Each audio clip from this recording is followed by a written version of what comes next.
하나님께서 우리에게 주시는 말씀은 히브리서 2장 11절로 18절까지 말씀입니다. 신약성경 354쪽 히브리서 2장 11절로 18절까지 말씀입니다. 여러분 이 말씀 찾아서 여러분 의자 앞에 놓으시고 다 함께 일어서서 겸손하게 하나님의 말씀을 아멘으로 받겠습니다. 제가 봉독하겠습니다. 거룩하게 하시는 이와 거룩하게 함을 입은 자들이 다 한 근원에서 난지라. 그러므로 형제라 부르기를 부끄러워하지 아니하시고 이르시되 내가 주의 이름을 내 형제들에게 선포하고 내가 주를 교회 중에서 찬송하리라 하셨으며 또다시 내가 그를 의지하리라 하시고 또다시 볼지어다 나와 및 하나님께서 내게 주신 자녀라 하셨으니 자녀들은 혈과 육에 속하였음에 그도 또한 같은 모양으로 혈과 육을 함께 지니심은 죽음을 통하여 죽음의 세력을 잡은 자 곧 마귀를 멸하시며 또 죽기를 무서워함으로 한평생 매여 종노릇 하는 모든 자들을 놓아주려 하심이니 이는 확실히 천사들을 붙들어 주려 하심이 아니요 오직 아브라함의 자손을 붙들어 주려 하심이라.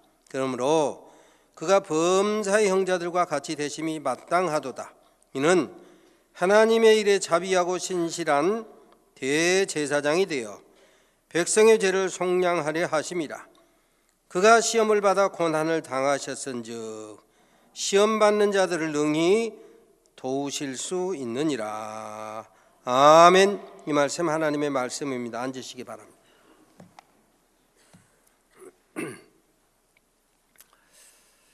몇 년 전에 피아니스트 백건우 씨가 베토벤 소나타 전곡을 연주한 일이 있습니다.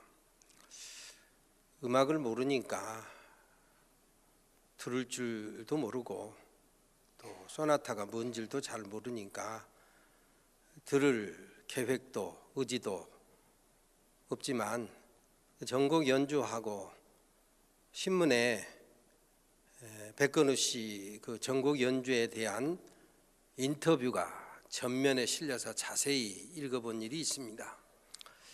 거기 보니까 백건우 씨 지난 몇 년 동안 베토벤 소나타 전곡을 연주하리라 마음 먹고 지난 몇 년 동안 베토벤과 함께 살았습니다.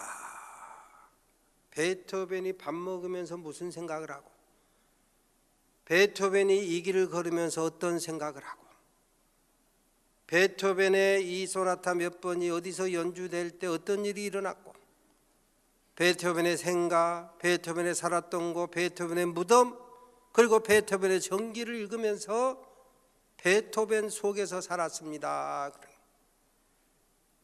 그래서 베토벤이 나고 자란 곳, 베토벤이 주로 활동했던 곳 그리고 베토벤의 그 모든 일거수일투족을 묵상하며 베토벤의 영성을 그의 가슴에 간직하고 이 연주에 임했다 이것입니다.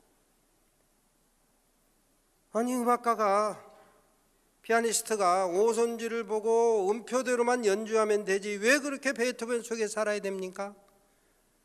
베토벤의 영성, 베토벤의 마음을 가져야 비로소 베토벤이 그 음악을 통해서 표현하려고자 하는 그것을 능히 잘 드러낼 수 있기 때문인 거예요. 우리가 가끔 성지 순례를 하는 까닭이 무엇입니까?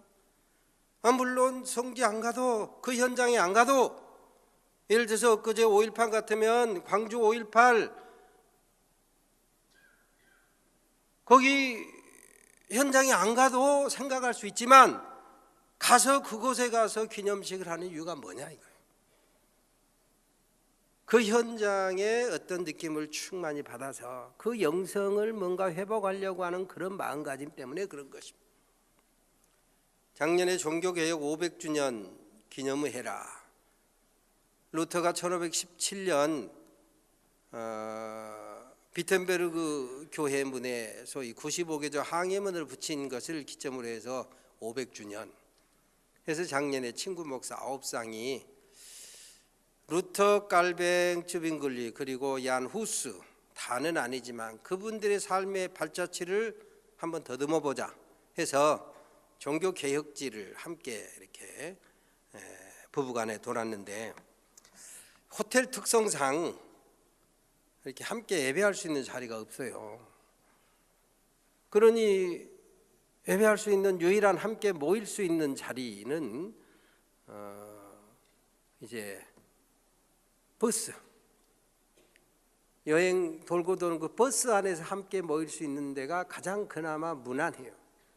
그러니까 출발 전에 항상 경건회를 돌아가면서 인도를 하는 것입니다. 순서대로. 그 경건회 묵상집이 다락방 묵상집이었습니다. 아주 작은 소책자. 그런데 아시다시피 글씨가 아주 작습니다. 더군다나 이제 버스가 출발하면 자동차는 움직이죠.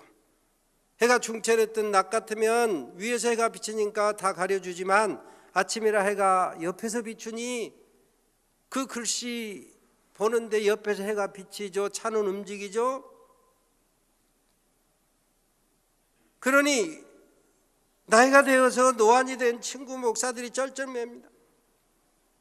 그날 아침에 경건회를 마친 쩔쩔매고, 어떻게 보면 구주를 입고 또다시 입고 흔들려가지고 이거 안 읽었나 해가지고, 그래서 경건회를 마친 친구 목사에게 제가 위로의 메시지를 전했습니다. 바로 그날 요절이 오늘 본문 18절 말씀이었습니다. 그가 시험을 받아 고난을 당하셨은즉 시험 받는 자들을 능히 도우실 수 있느니라. 한번 따라서 합니다. 그가 시험을 받아 고난을 당하셨은즉, 그가 시험을 받아 고난을 당하셨은즉 시험 받는 자들을 능히 도우실 수 있느니라.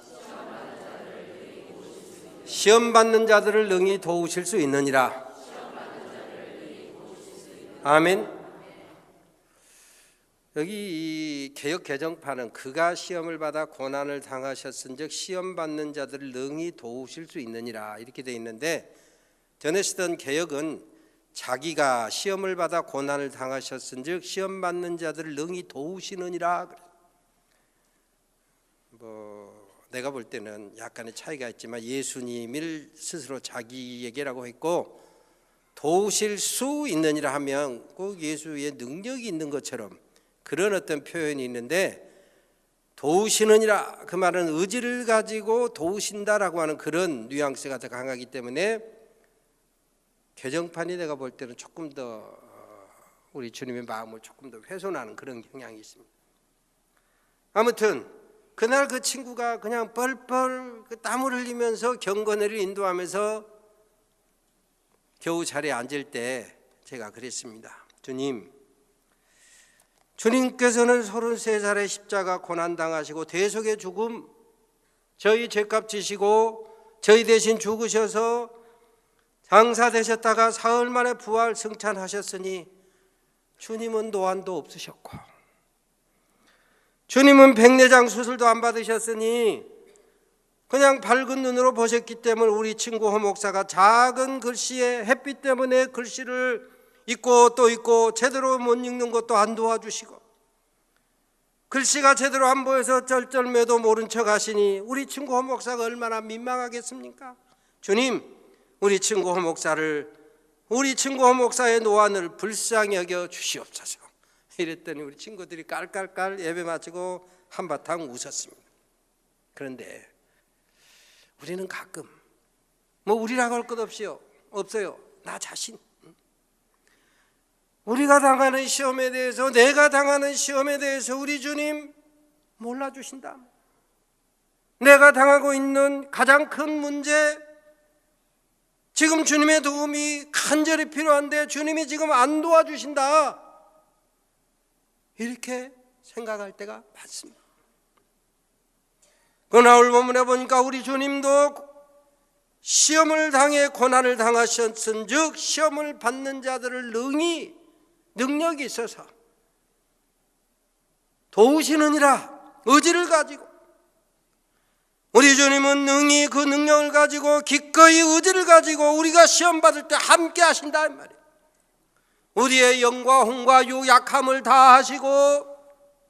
우리가 어떤 형편과 처져 있든지 간에 우리가 똑같은 그런 위치에서 함께 아파하고 함께 고난당하며 함께 우리의 시험을 이길 수 있도록 도와주실 줄로 믿으시기를 바랍니다. 우리 주님의 이름이 임마누엘 아닙니까? 함께요. 고난당할 때도 함께, 눈물 흘릴 때도 함께, 아파할 때도 함께, 고민할 때도 함께 하신다 이 말이에요. 사실 우리 주님께서도 공생의 초기에 광야에서 시험을 받지 않으셨습니까? 시험 받는데 40일 동안이나 줄이셨는데 사탄이 와서 너 하나님의 아들이지, 하나님의 아들이면 능력을 좀 해봐봐, 너 배고프지?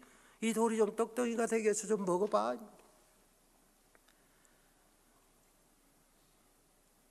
너 하나님의 아들이지. 성경 말씀을 이용해 가지고 시험합니다. 네가 만약에 그 높은 데서 뛰어내리면 하나님이 천사를 보내서 너를 받아줄 거야. 그러면 온 세상 사람들이 절벽에서 뛰어내리고도 사네 하고 믿을 거야. 온 세상을 보여주면서 하나님이 이거 내게 맡기셨으니 내게 전해봐. 이 세상 모든 다스릴 권세 네게 줄게. 시험합니다. 오늘은 시험 이야기하는 것이 아니니까 그렇게 시험하셨는데 다 물리치시고 마지막 성경은 뭐라고 기록하냐면 마귀가 얼마 동안 떠나니라. 한 번 시험 받고 큰 시험 당했으니 시험에서 이기고 나면 마귀가 영원히 떠나면 얼마나 좋겠습니까?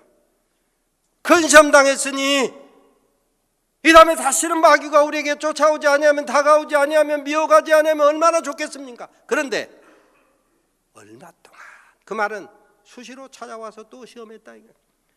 제자 베드로를 보내서도 시험하시고 심지어 십자가에서까지 시험하는 거예요. 그렇습니다. 시험은 한 번 하고 끝 하는 게 아니에요. 우리가 이 땅에 발을 딛고 사는 한, 육신을 입고 사는 한, 창세기 8장의 말씀처럼 이 세상에서 우리가 발을 딛고 사는 동안에 심고 거두고 춥고 덥고 여름 겨울 낮과 밤이 쉬지 않냐고 교차된다 이것입니다. 시험이 계속된다 이것입니다. 사람의 몸을 입으신 우리 주님께서 반복해서 시험을 받으셨어요. 죽기까지도 시험을 받으셨다 이겁니다. 그러면 우리 주님께서 죽기까지도 시험을 받으셨다고 할 것 같으면 연약한 우리 인생은 더 말해 못하겠느냐. 우리 또한 이 땅에 발을 딛고 사는 동안 시험의 문제에 피할 수가 없다 이거예요. 어느 누구도 피할 수가 없다 이것입니다. 시험 인생의 대명사 욥은 욥기 7장에 보면 우리 인생의 나날이 전쟁의 나날 같지 아니하냐. 시험이 계속 반복된다 이것입니다. 우리가 육체를 입고 사는 동안은 이 시험이 그칠 수가 없다 이것입니다. 그러면 바로 이런 시험이 그치지 않는 인생이 어떻게 살아야 되는 겁니까? 시험만 있고 그 대책을 가르쳐 주지 아니하시면 우리가 시험을 당할 길이 없잖아요. 이길 길이 없잖아요. 야고보서 1장 12절에 보면 시험을 참는 자가 복이 있도다. 이 시험에 옳다 인정함을 받는 자들에게 주께서 약속하신 면류관을 주시리라. 고린도전서 10장에 보면 사람이 감당할 시험 받기는 너에게 당한 것이 없나니 오직 하나님은 미쁘사 오직 하나님은 신실하셔서 너희가 감당치 못할 시험 당함을 허락지 아니하시고 시험 당할 쯤에 또한 피할 길을 내사 너희로 능히 감당하게 하시느니라. 그러니까 이 시험을 당할 때 여기서 보면 모든 성경이 그런 눈으로 보면 또 그렇게 보입니다마는 사람이 시험 당하는 사람이 할 일이 있고 우리 주님이 하실 일이 있어요. 문제는 믿음이 신실한 사람은 내가 할 일은 내가 하는 거야. 그리고 주님이 하실 일은 주님께 맡기는 겁니다. 그것이 믿음이에요. 근데 믿음이 현찰하고 믿음이 병들고 그런 사람은 내가 할 일은 내가 안 하고 주님이 할 일을 지가 하려고 그래. 주님께 하실 일을 자꾸 자기가 하려고 한단 말이에요. 오늘 이 야고보서 말씀이나 고린도전서의 말씀을 통해서 볼 때 시험에 참는 일, 시험을 견디는 일, 그리고 그 시험에서 옳다 인정함을 받을 일, 시험을 감당할 일, 이건 시험 당하는 우리 사람 내가 할 일이요. 그리고 하나님이 하실 일은 뭐냐? 감당치 못할 시험당함을 허락하지 아니하십니다. 감당할 수 없을 때는 피할 길을 내주시는 거예요. 그리고 마침내 시험에 옳다 인정함을 받는 사람들에게는 면류관을 더해 주신다. 이게 하나님이 하실, 우리 주님이 하실 일이다 이거.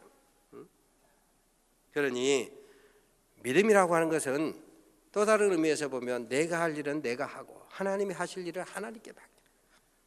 근데 거꾸로 엉뚱한 믿음을 가진 사람은 내가 할 일도 안 하고 하나님께 다 맡기려고 한다든지 하나님이 하실 일을 지가 하려고 해. 지가 하나님 대응하려고 할 때가 많단 말이에요.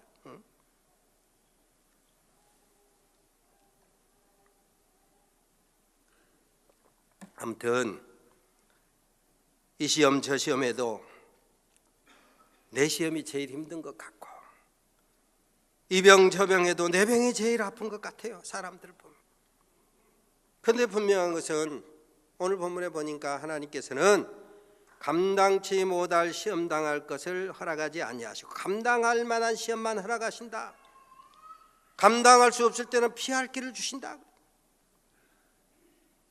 오늘 이 히브리서 2장 5절 이하부터 18절까지 다 함께 읽어야 되는데 조금 많아서 11절부터만 읽었는데 거기에 보면 좀 말씀이 앞에 좀 헷갈려요. 사실 여러분이 읽어보기에 그냥 한번 읽어갖고는 잘 이해가 안 되는 그런 부분의 말씀입니다. 왜냐하면 히브리서 기자가 예수님의 하신 일, 예수님의 출신과 더불어서 예수께서 하시는 일에 대해서 구약성경 시편에 기록된 말씀 혹은 이사야에 기록된 말씀을 어떤 그 필요한 부분만 탁 발췌해 가지고 인용을 했기 때문에 조금 헷갈리는 그런 부분이 있습니다.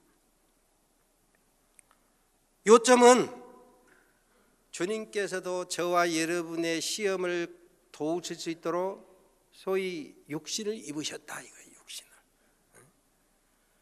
육신을 입지 아니하시고 우리의 형편과 처지를 헤아리지 아니하신다면 우리를 도와주지 아니하실 터인데 우리 주님도 똑같은 육신을 입으셔서 천사를 돕는 것이 아니라 아브라함의 아들 딸 육신을 입은 저와 여러분을 능히 도우신다. 능히 도우신다. 그래서 이 생각 저 생각 중에서 가장 좋은 것을 주시려고 늘 생각하신다 이 말이에요. 그래서 우리가 기도할 때도 가장 좋은 것으로 주시고 너희가 악할지라도 좋은 것으로 주시고 이 말이에요. 그래서 우리 주님도 우리처럼 육신을 입으셨기 때문에 육신을 입은 우리를 육신을 입고 살기 때문에 여러 가지 시험이 그치지 않냐는 우리를 능히 도우신다 이거.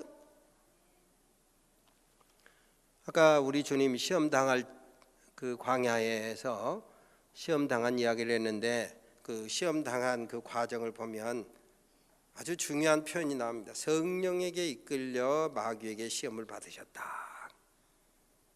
그리고 또 기록된 말씀을 찾아서 그 기록된 말씀을 가지고 마귀 사탄의 시험을 물리쳤다 그러죠. 무슨 말입니까? 오늘 우리도 이 땅에 살면서 때로 시험을 당할 수가 있습니다. 오늘이 특별히 성령 강림 주일인데 삼위일체 하나님의 제2위이신 성자 예수님께서 성령에게 이끌려 즉 성령의 도움을 받아서 시험을 이겼다 그러면 우리도 시험을 당할 때 성령님 도와주옵소서 성령님의 도움을 구하면서 그 시험을 대처해야 된다. 성령님을 의지해서 시험을 참고 견디고 그것을 의지해서 옳다 인정함을 받아야 된다 뿐만 아니라 우리 주님도 기록된 말씀으로 시험을 물리쳤다. 그 말은 우리도 하나님의 말씀을 우리의 심령에 잘 박힌 모처럼 심고 이 하나님의 말씀을 가지고 마귀 사탄의 시험을 물리쳐야 된다. 내 의지나 내 감정 가지고 내 이성만 가지고 하려고 하지 말고 의지, 이성, 감정 충분히 동원하되 그 모든 것이 하나님의 말씀을 바탕한 이 믿음으로 물리쳐 이겨야 된다 이 말이에요. 그래서 제자들은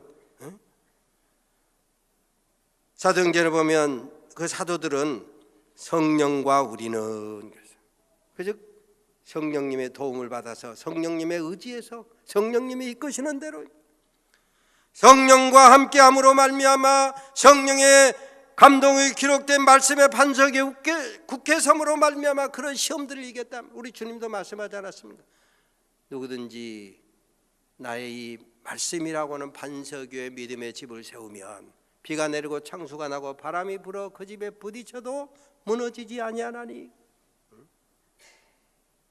그래서 아까 이 히브리서 2장 11절 이하에 보면 여러 가지 말씀들이 막 복합적으로 섞어져서 조금 혼란이 옵니다마는 임의로 시편 말씀이나 이사야 말씀의 예언을 임의로 인용하면서 적용을 하시는 거예요. 그러시면서 동시에 우리 주님이 혈육, 저와 여러분과 똑같은 혈육을 입으셨다 이 말. 혈육. 즉 그래서 우리가 소위 흔히 성육신, 육신을 입고 이 땅에 오셨다 그러지 않습니까? 그래서 육신을 입고 사는 연약한 저와 여러분을 능히 도우시는 거예요. 의지를 가지고 도우시는 거예요. 그리고 마침내 구원하시는 겁니다.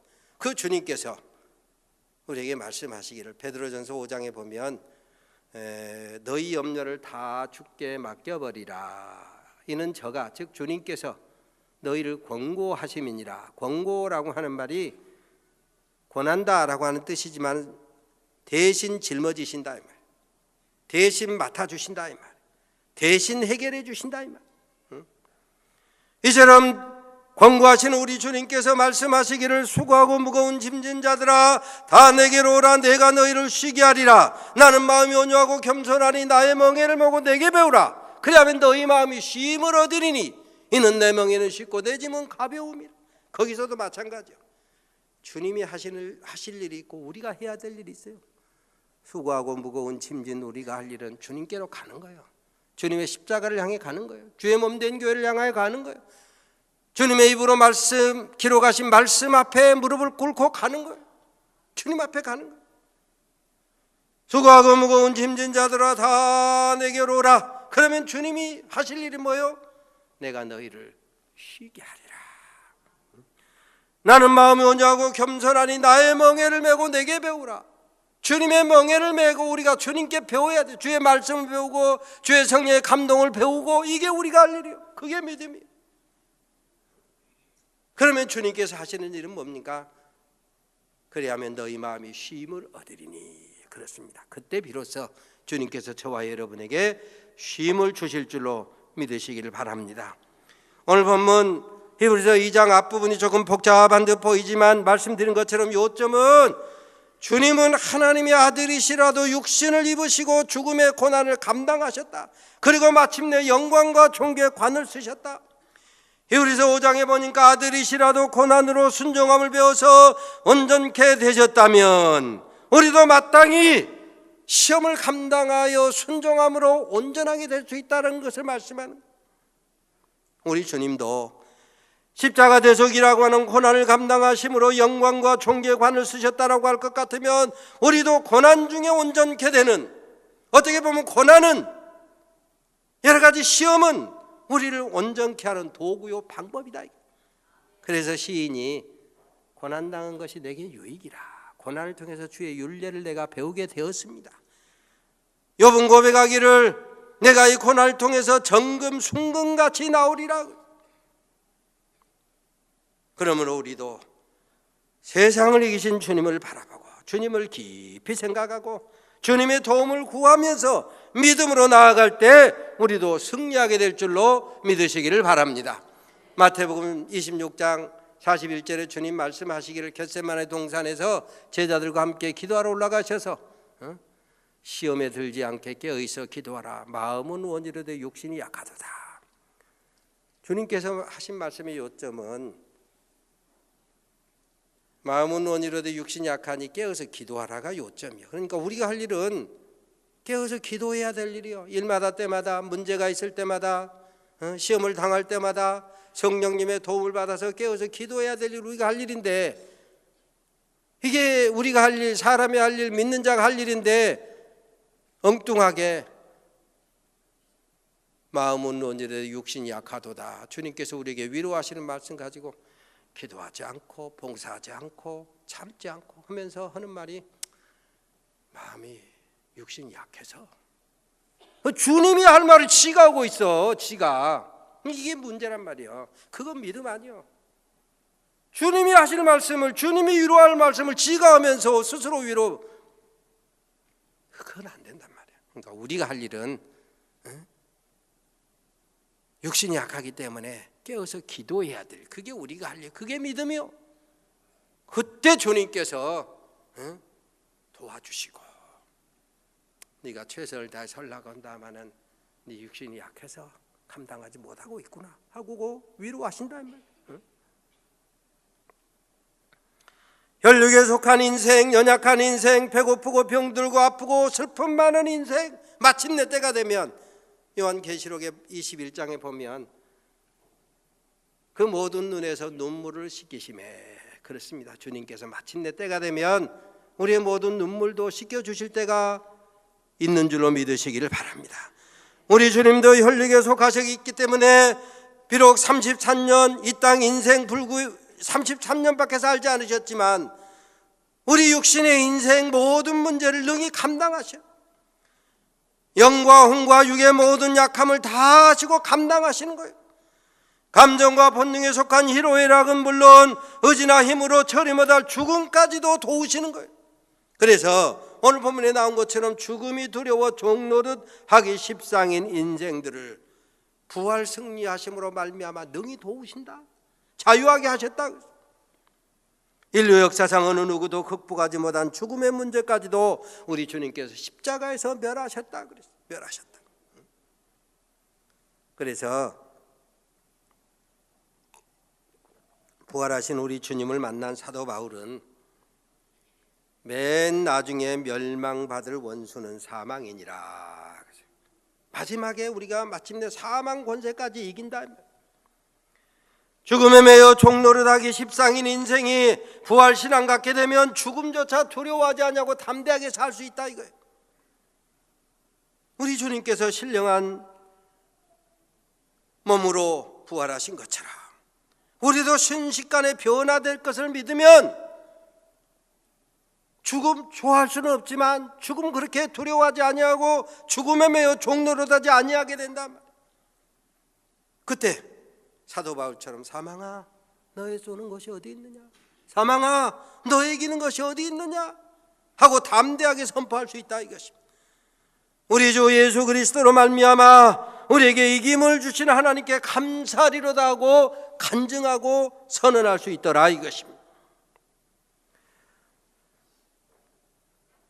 아우슈비츠의 천사라고 하는 별명을 가진 사람이 있습니다.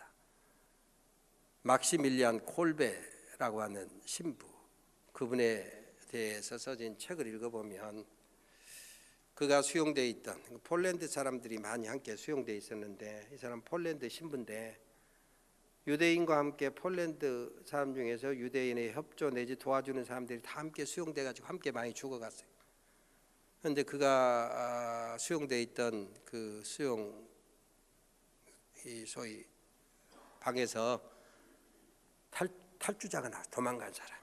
그러니까 수용소 소장이 한 사람이 도망갔으니 거기 이제 내규가 그런 모양이지, 10명을 아사방 굶주려서 죽이는 방으로 보내서 굶주려 죽이는 거예요. 10명을 임의로 뽑아요. 그 중에 폴란드 부사관이 한 명 뽑혔습니다. 그때 그 사람이 부사관이 나를 살려주세요. 나는 아내가 있고 자녀들이 있고 가족을 부양해야 될 책임이 있습니다 하고 절규하는 거예요. 그러니까 막시밀리안 콜베라고 하는 신부가 그에 대해서 그 써진 책을 읽어보면 그때의 과정을 그렇게 써놓고 있습니다.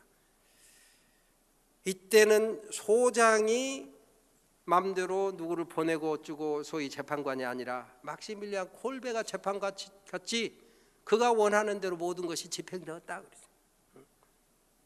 내가 대신 죽겠습니다. 내가 대신 아사방에 가겠습니다. 16670건 막시밀리안 콜베, 저는 가족도 없고 돌볼 사람도 없으니 내가 대신 죽겠습니다. 후에 이 모든 것을 목격했던 증인 중에 한 사람이 엘리 위젤이라고 하는 사람은 생존자였던, 그는 나중에 이 홀로코스트에 관한 책을 기록하면서 밤이라고 하는 책에 사람이 사람에게 절망을 주듯 희망 또한 사람에게서 온다. 생명의 향기를 발휘할 사람이 누구냐? 구원받은 사람이 누구에게나 생명의 향기를 발휘해서 살 소망을 주더라 이것입니다. 헨리 나우엔이라고 하는 사람은 인간의 고통과 죽음까지도 넘어서서 바라보게 하는 것이 희망이다, 소망이다. 그렇습니다. 희망이, 소망이 사람으로 하여금 살게 하고 또 사람으로 하여금 살 소망을 더해 준다. 우리가 잘 아는 키엘케고라는 철학자는 그 유명한 책 죽음에 이르는 병이라고 하는 책에 보면 절망이 바로 죽음에 이르는 병이다. 우리를 괴롭히는 여러 가지 병이 있는데 궁극적으로 죽음에 이르게 하는 것은 절망이다. 즉 주님께 소망을 두는 사람은 산다 이 말이에요. 우리 인생의 최종 시험이 무엇입니까? 이게 바로 죽음 아닙니까? 그래서 마지막으로 멸망받을 원수는 사망이니라 그러죠. 죽음으로부터 해방, 이것은 오직 예수 그리스도의 대속의 십자가뿐이에요. 십자가 대속의 죽음으로 우리가 사망 권세를 이기고 승리할 수 있더라 이것입니다. 요한계시록 20장에 보면 바다도 음부도 사망도 죽은 자를 내어놓는다. 죽은 자를 다 내어놓는, 마침내 죽음의 권세 속에 있는 것을 다 내어놓는다. 바로 그 주님께서 나는 부활이요 생명이니 나를 믿는 자는 죽어도 살겠고, 함 따라서 합니다. 나를 믿는 자는 죽어도 살겠고, 나를 믿는 자는 죽어도 살겠고, 아멘, 아멘 믿으시기를 바랍니다. 그렇습니다. 아담의 범죄로 말미암아 사망이 우리 안에서 왕노릇했지만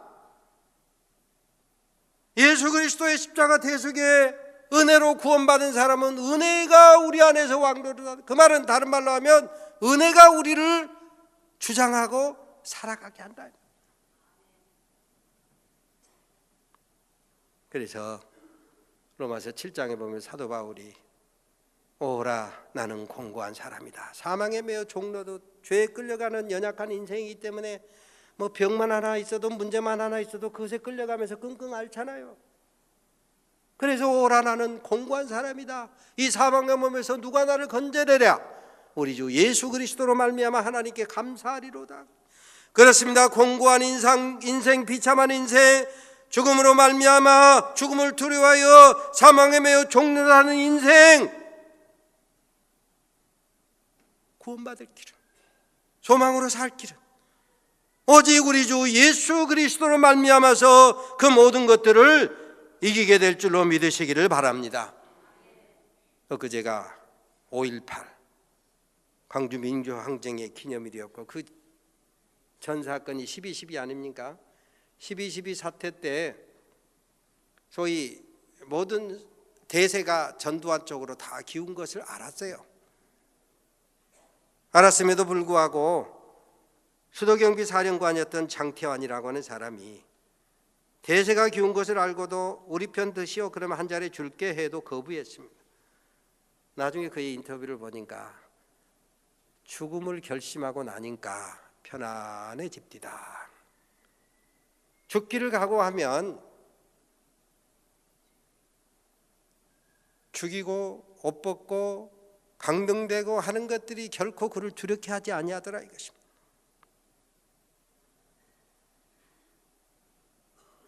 (5.18) 일어나서 발포 명령을 누가 했느냐 이런저런 말이 많고 그러는데 발포 명령을 받았을 때 치안총수 경찰 책임자가 발포를 거부해서 옷을 벗었어요.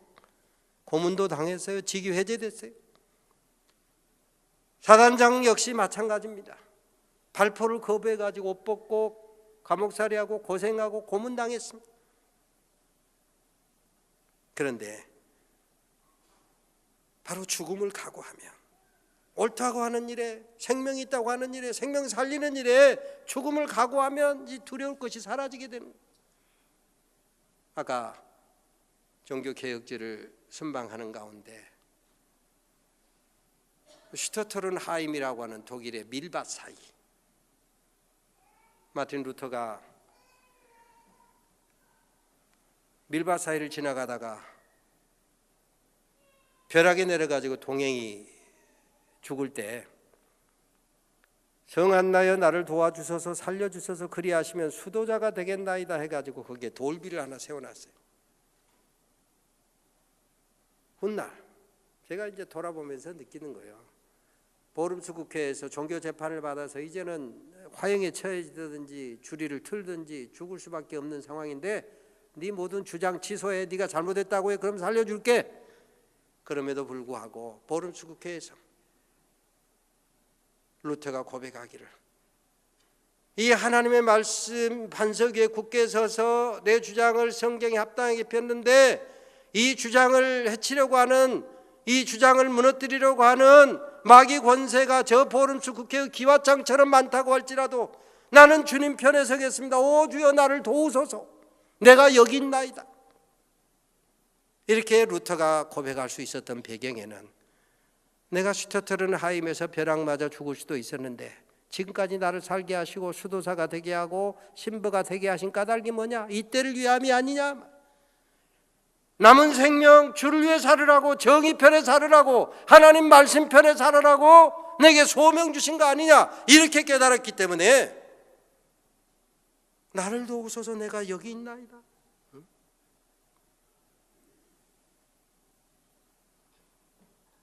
벼락 맞아서 죽을 수 있는 순간에 살려주신 까닭은 진리 위해서 살으라고 나를 살려주신 거 아니냐. 믿음으로 구원받은 인생, 십자가 대속의 은혜로 구원받은 인생은 남은 삶은 소위 잉여 인생입니다. 덤으로 받은 인생이요. 주님의 은혜로 새 생명을 주신 까닭은 이제 남은 삶은 주님 편에 서서 살아라. 죽음의 순간까지도 우리를 도우시는 주님의 은총 확신하시면서 우리가 살아가면서 만나게 되는 인생의 크고 작은 모든 시험과 고난 중에 능히 도우시는 주님, 능력과 의지를 가지고 도우시는 그 주님의 손을 붙들고 믿음으로 담대하게 전진하며 승리하시는 우리 성도 여러분 다 되시기를 주의 이름으로 축원합니다. 하나님, 시험 당할 때마다 능히 도우시는 주님의 손 붙들고 우리도 이 땅의 삶을 잘 감당하며 승리하며 살아가는 우리 모든 산돌의 가족들 되게 하옵소서. 예수님의 이름으로 기도 올리옵나이다. 아멘.